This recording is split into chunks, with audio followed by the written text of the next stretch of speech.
گوشت حلال ہے یا حرام کیسے پتہ چلے گا؟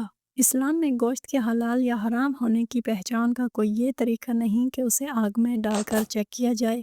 یہ بات نہ قرآن سے ثابت ہے اور نہ ہی کسی صحیح حدیث سے، اس لیے اسے دین کا اصول سمجھنا درست نہیں۔ قرآن مجید میں اللہ تعالیٰ نے واضح فرما دیا ہے کہ تم پر حرام کیا گیا ہے مردار خون اور وہ جانور جس پر اللہ کے سوا کسی اور کا نام لیا گیا ہو۔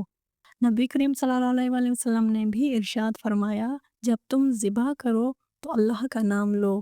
اس سے معلوم ہوا کہ حلال گوشت وہ ہے جو شرعی طریقے سے ذبح کیا گیا ہو اور اس پر اللہ کا نام لیا گیا ہو، اور جو جانور بغیر ذبح کے مر جائے مردار، وہ حرام ہے۔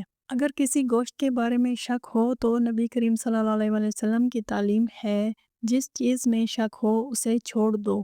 لہٰذا صحیح طریقہ یہ ہے کہ ہمیشہ حلال اور معتبر ذریعہ سے گوشت حاصل کریں اور غیر مستند باتوں یا آزمائشوں پر اعتماد نہ کریں۔ شکریہ، جزاک اللہ خیرا، اللہ حافظ۔